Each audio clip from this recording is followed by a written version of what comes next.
Here is a DD50 Headshok off of a 1996 Cannondale F600 competition. I rode this bike from Pittsburgh to DC this summer, and then the boot ended up getting a hole in it, and all kinds of sand and water and whatnot got up in there. It wasn't really rusted, but one of these pieces of metal had jammed down into the collar there and wasn't letting it happen, so I took it all apart. Researched as much as I could on the internet, tried to figure out as much as I could. There's some information out there, there's a manual, there's not terribly much. So I figured I'd make a video explaining this, and this will cover DD50. I rebuilt a DD60 this way. I'm sure the MC, I think 50s and 60s, DD25s, all are going to be pretty similar, but at least this should give you some basis on how to do it. So first off, you got to get the fork off the bike. I have I've already have this one off, obviously. But this is another Super V900 I bought off Craigslist not too long ago. Still has the fork on it. In order to get it off, it's pretty simple. You want to be able to hold the head tube somehow. You're just going to hit up here. Don't want to hit this bolt. I use a piece of pipe that will, I don't know if you can see that in there. It won't hit the bolt there, a piece of wood, anything. Just be sure when you're doing that, you have a good handle on the fork, because it does fly out of there pretty quickly. You're going to want to loosen the collar on the boot before you do that as well. So that's first thing, get that out of there. Once you have it apart, there is a pin tool you're going to need to use. So it's a Park Tool spanner, SPA1. That fits in here, and that'll turn it apart. So what you really have when you take this all apart is these two pieces. This is inside of here and threaded in. This piece is then over top of the head tube and inside of it that way. So you'll have that all together with all the rest of this stuff still inside of it when you get it apart. You'll use the pin spanner to loosen this. When you do that, well, now that I've got it in there tight, doesn't want to come.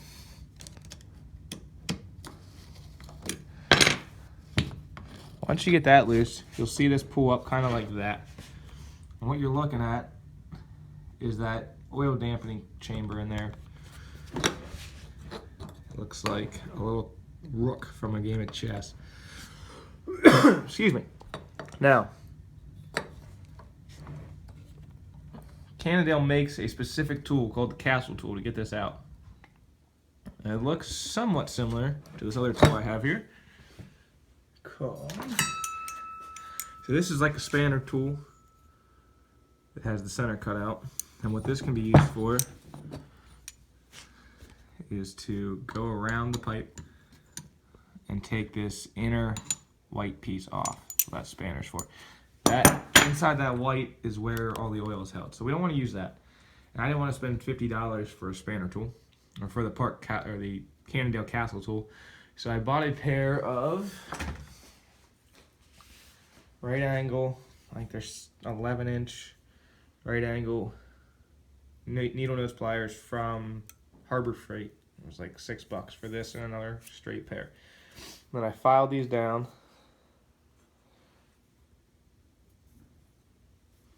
Hard to see there. Let's see if we can get it.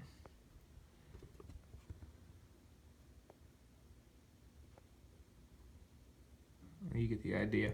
Filed these down here so that they would fit inside the grooves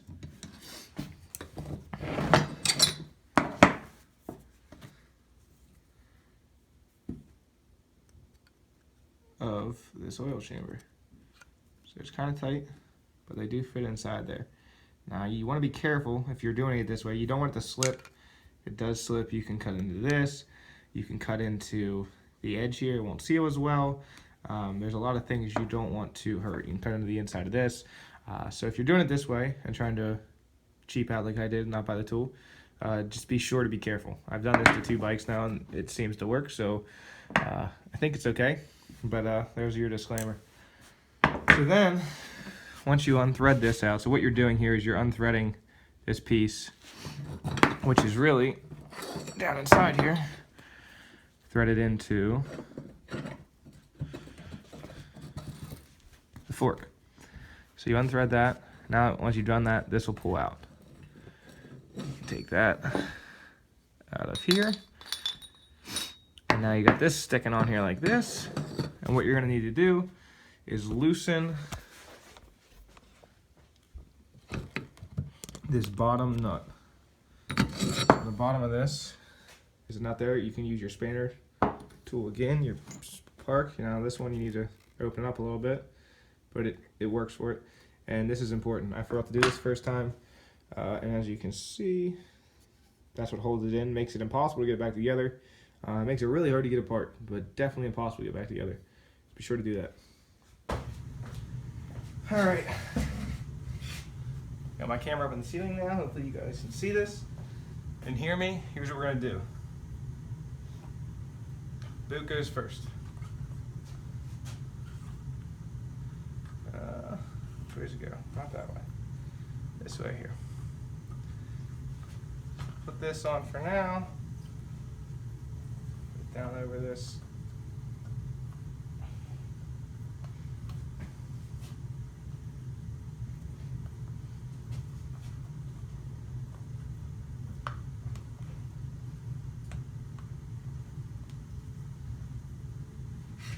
Alright, so there that is. We want to keep that out of the way, so I'm just going to fold it back so we can do what we need to do without too much problem. Alright, let's do it. So we got to get this back on. Put this piece on first. And then there's this Ultra Performance grease. It's a royal purple synthetic oil. I bought it as a tube. Bottom came off of it. It's like 13 bucks on Amazon, something like that. That's what we use for all this stuff. So when you take these apart, you'll see that there's roller bearing marks on part of it, and you'll see that it's pretty smooth on the other. The smooth part's gonna go against the wall, and the roller bearing part's gonna go obviously where the roller bearings were. So we're gonna grease this up. And what we're gonna do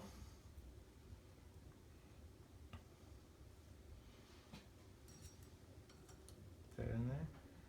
We're going to use a cut up piece of tube to hold all this. So if you have a spare tube laying around, cut some sections out of it and stretch it over here. So there's one. I'm going to keep it flush with the top.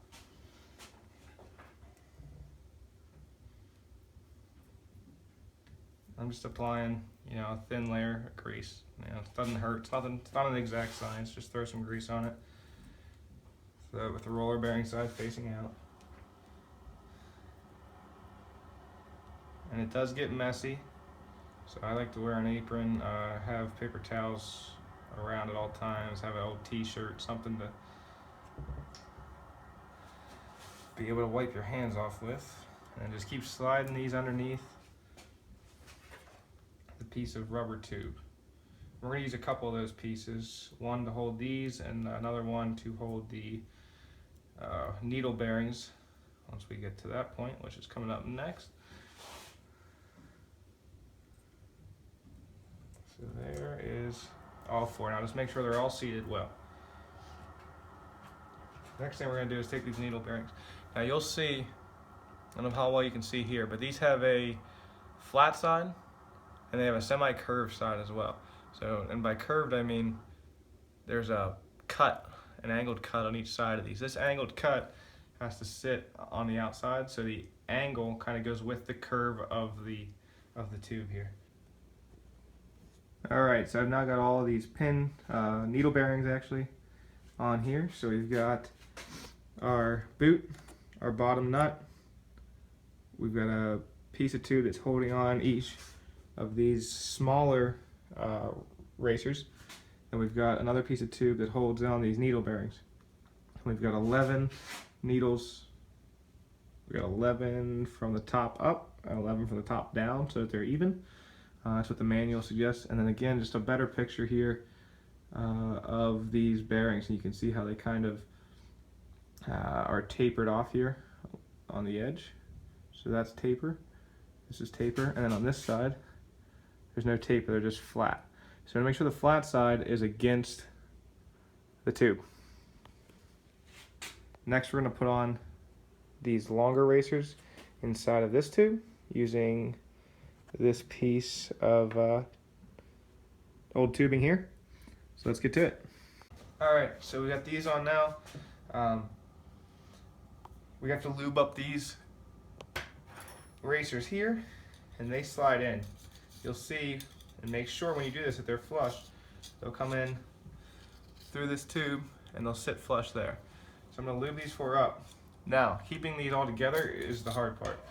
So once I get the first one in, I've got that sitting in there flush. Take a piece of tubing off of an old inner tube that went bad. Just save them. I save everything, so I always have spare parts. You want to zip tie both ends of it.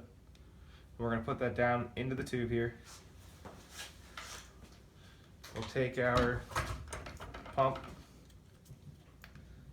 put that on here. We're going to get it up, not too tight right now. Put it right there, just enough so that it'll hold them. We'll tighten it up later before we put it onto the fork here. So, that's in there. I don't know if you can see that, but it's holding our first racer in. Let's get the rest of these racers going. I'm going to get these all lubed up. And again, make sure you check for the markings from the needle bearings. You'll just see those after you clean these up from removing them. And you want to get those so that they're facing the rolling bearings again. So facing into the tube, into the center of the tube.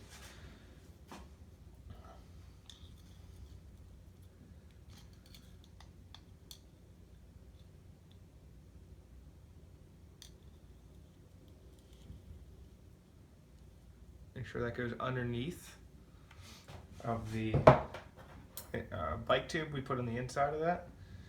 We'll lube this fourth one up.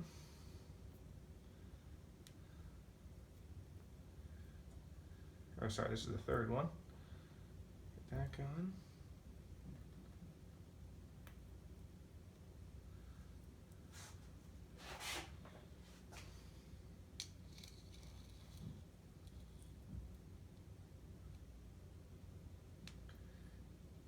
As I said earlier, Cannondale recommends that these not be moved from the position they were installed in from the factory.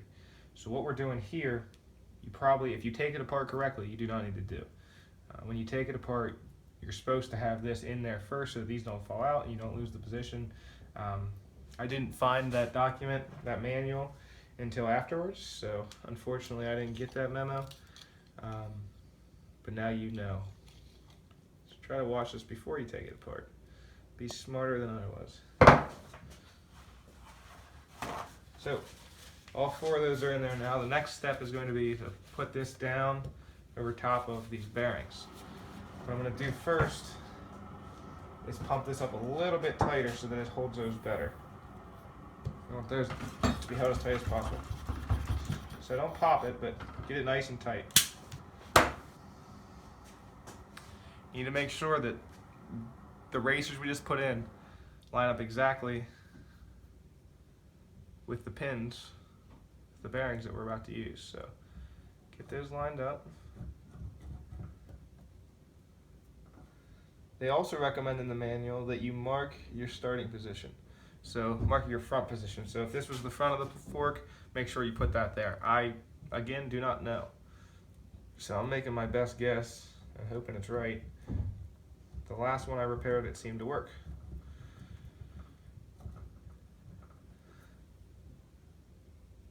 Oh, it's off. Like that, okay. So make sure it goes on even. You don't want to break these bearings. And what I did, alright, so that's all even. One little trick I came up with, take a zip tie and put it around, not around the bearings, right below the bearing, because you want these to all move at the same time. So this keeps the bottoms flush. Now you can push this without forcing the bearings out. And it is supposed to move down, so now that's there. I'm going to take a knife.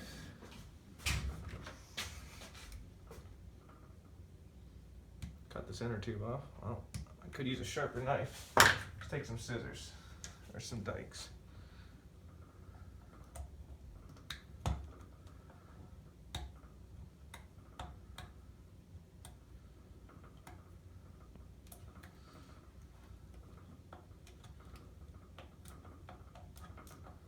Alright, so this inner tube is off now.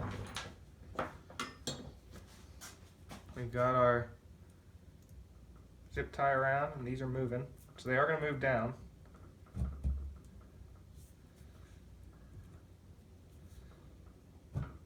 Just keep steady pressure on it. Keep moving it down. Now we're at the point where I can cut off this lower tube that was holding the inner racers on. Let's get that off.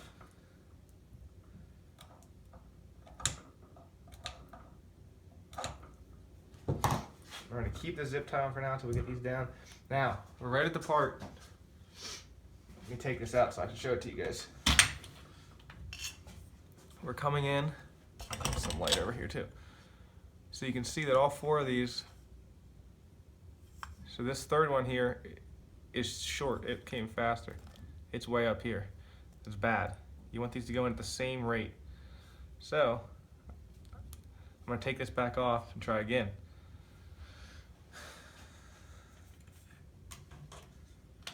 You do not want them to go in at different rates, or else something bad's going to happen. It's going to get stuck, or who knows. Alright, so my camera died, and I did not get to show you how to put these together. So while I'm taking it apart to show you again, I'll show you the disassembly. Once you get out of the head, you're going to use your spanner to wrench this off. Once that happens, you can push this down underneath your boot, and you'll see, let me get my phone down here, actually bring it up to you. So you can see in there this castle piece that I was telling you about earlier. So we put this in here, use this modified tool I made, keep this down. You're going to put a piece of this on either side of that. Now be careful not to scratch anything. You're just going to hold this tight, turn left, and unthread this out of there. Now don't unthread the white piece, unthread the metal piece. The white piece in there is the cap for the dampener, the oil dampener. And if you need to, you can refill that oil. But you gotta be careful when you refill the oil. That just came out there. When you refill the oil, you'll need to make sure you can push this through like that. There's our plunger. But this can be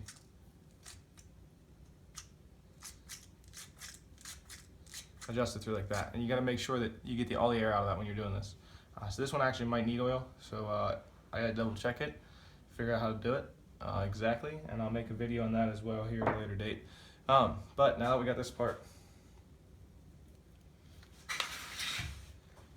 what I did, and what you're going to do if you're taking it apart,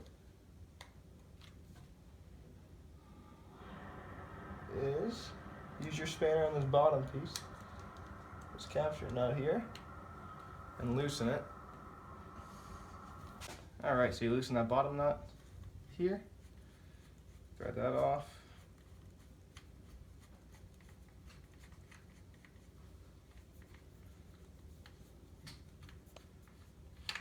Once that's off, this comes up.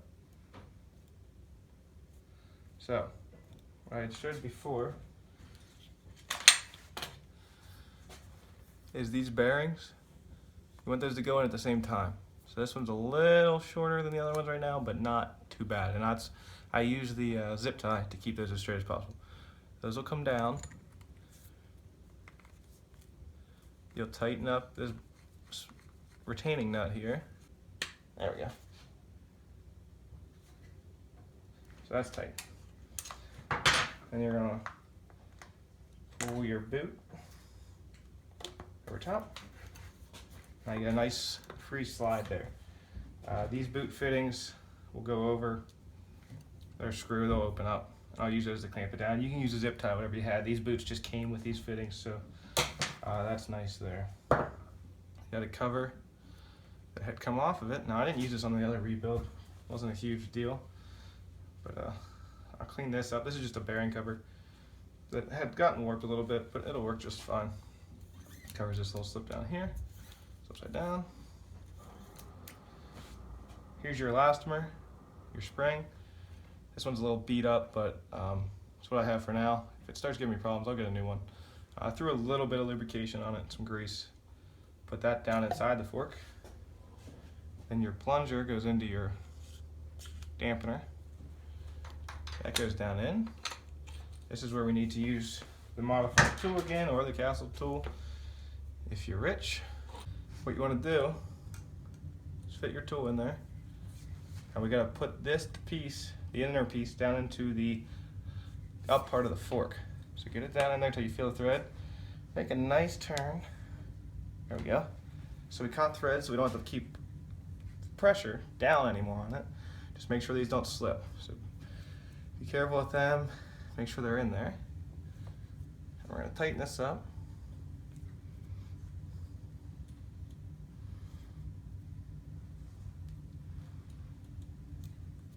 Till, there we go, it's tight. Be careful with these threads, you don't want to mess those up. That's where this is going into. Now that can come up. We can tighten this down with our spanner. And we have successfully rebuilt a DD50 Headshok, or a DD60, or a DD25, or an MC50, or 40, or 25, whatever the numbers are. They're all pretty damn similar. Some of them have a little bit different innards. But as far as the pin bearings, the rollers, all that big part we just did, that's it. I'll test that. We're good. Now to put it back on the bike, what you have to do, you slide this up through. Don't get in the way of your brake cables.